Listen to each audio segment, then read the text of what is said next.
welcome to The Code Tray, the podcast of the ACCP Emergency Medicine PRN. I'm your host, Christian Kroll, an emergency medicine and ICU pharmacist at the University of Iowa Hospital and Clinics. To view this recorded presentation, head to our YouTube channel at youtube.com/@ACCP EMED-PRN. And for PRN members, slides can be found under the Libraries Entries section of the ACCP Communities website.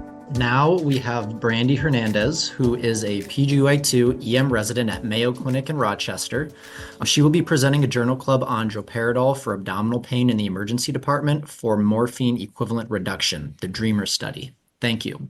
Thank you for the introduction, Dane, and good afternoon, everyone. As Dane had mentioned, I'm Brandy Hernandez, the PGY2 Emergency Medicine Pharmacy resident here at Mayo Clinic in Rochester, Minnesota, and I'm very excited to present with you all today the DREAMER study looking at Droperidol for abdominal pain in the emergency department for morphine equivalent reduction.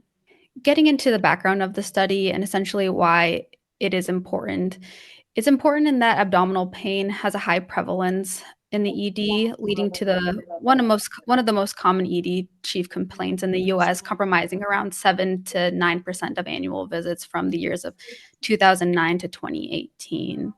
So given its prevalence, managing pain effectively while minimizing opioid use is a key challenge in our ED setting.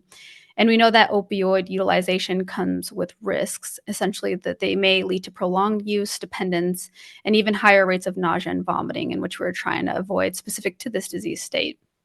Now, as far as any sort of guidance that we had or have to go ahead and look at evidence-based practices to implement into the emergency department, one that we have and I feel like was best attributed to this study is our GRACE 2 guideline recommendations. So essentially looking at best recommendations for its use or treatment in the emergency department. But there are specific caveats with this in which they essentially define this sort of abdominal pain by these 3 criteria depicted on the slide. So really they use these guidelines to treat recurrent abdominal pain, which is defined as essentially 2 episodes of abdominal pain happening greater than or equal to 30 days apart, but within a 12-month period.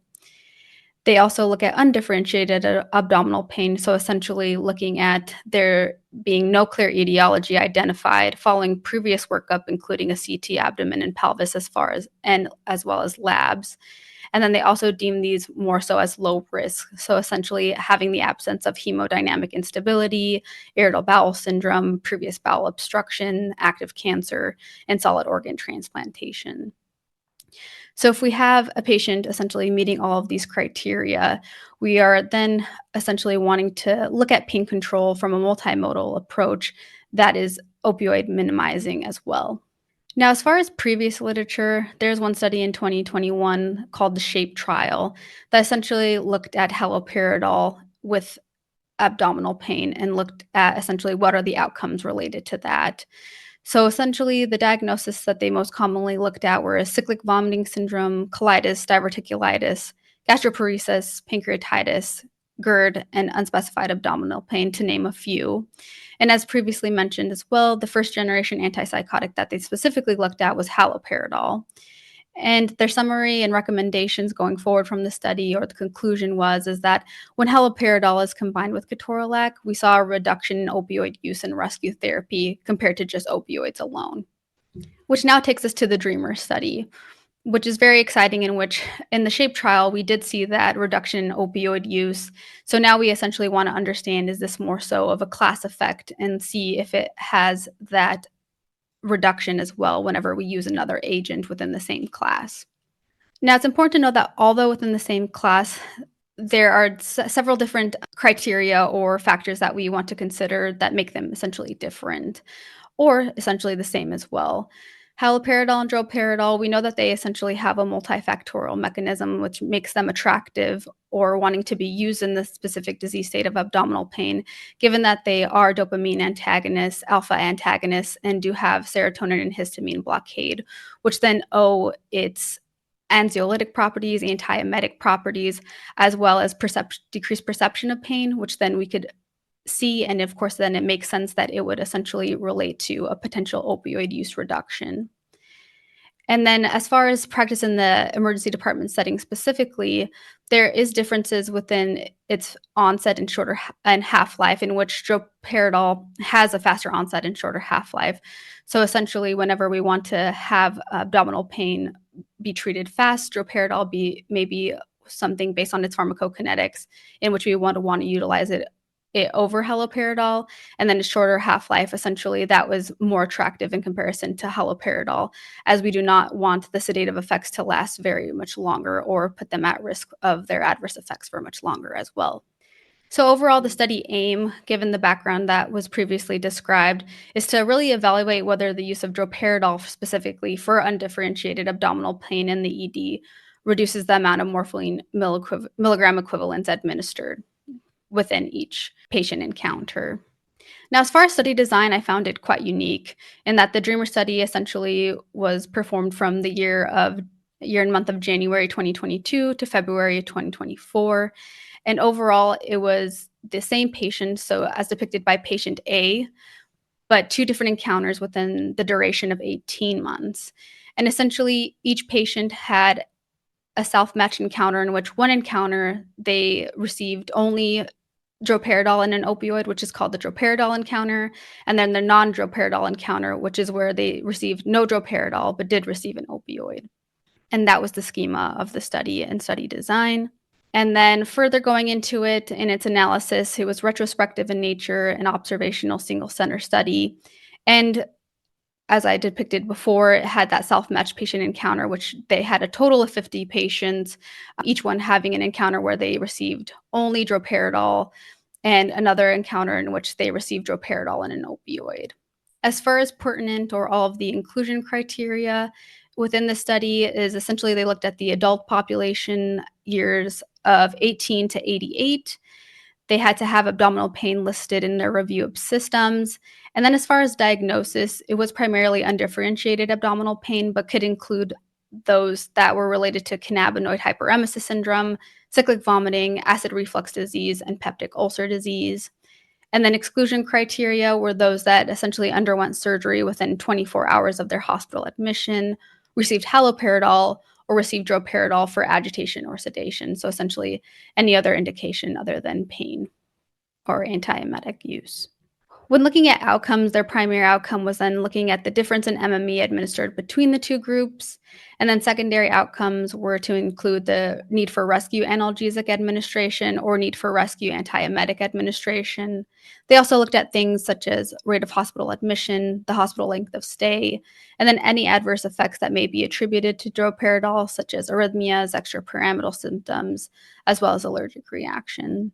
And I think it's really important to go ahead then and define need for rescue analgesic administration or antiemetic administration, in which it was any agent to each respective class given at least 30 minutes after droperidol for the first after the droperidol for the first opioid administration. Now, as we get into results and looking at the baseline characteristics, they were essentially within that population of the total patients of being 50, a number of 50, and then their age was around their late 30s. There was essentially a female predominance, and of course, droperidol was given through the intravenous route in 100% of the population. Now, looking at the doses, essentially those did differ, in which the patients could receive 1.25 milligrams, 2.5 milligrams, as well as 5 milligrams, with majority of the patients receiving 2.5 milligrams at 68% of the population, and then 16% for the 1.25 milligrams, as well as the 5 milligrams within that population. And because guidelines essentially recommend a multimodal approach, as well as looking at opioid administration, it's important to look at concomitant medications given within this patient encounter or each patient encounter, in which we see that any opioid between the droperidol and non-droperidol group was statistically significant, with 62% receiving any opioid in the droperidol group and 100% receiving those in the non-droperidol group. Now, as far as any antiemetic given, we see that although not statistically significant, there was a difference in droperidol use around a droperidol group, around 84% receiving antiemetic versus 96%. Tylenol, low use, but essentially a use of around 4% in the droperidol group and 2% in the non-droperidol group. and then ketorolac is 16% versus 14% in the non-droperidol group.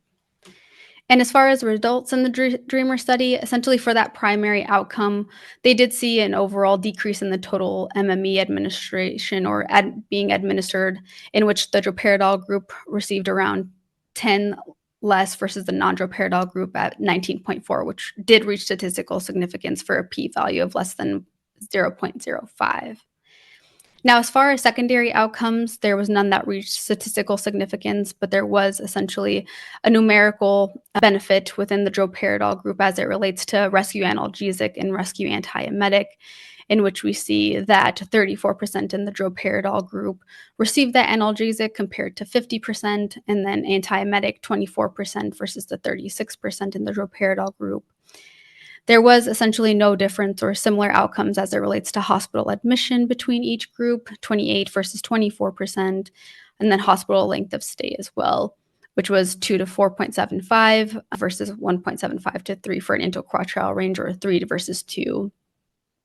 And then as adverse effects were essentially looked at, we saw that there was actually no adverse effects reported in the droperidol group, but was actually one in the non-droperidol group, which is essentially an allergic reaction in which they were unsure of the offending agent. And in conclusion, their author's conclusion was essentially that droperidol administration did result in a significant reduction in MME administration. Now, looking at this for forward discussion and as well as a critique within the DREAMER study, I feel like there were a few strengths, in which the first one being study design.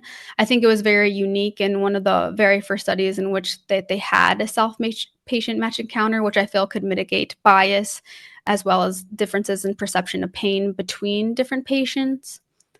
I also looked at focused outcome being a strength of the study, and that we looked at specifically MME reduction, as briefly explained in the background that this is important, although we don't know essentially to what degree short-term opioid use in the EDs could relate to dependence, but essentially knowing that it is important to mitigate its use, that was a good outcome to essentially look at.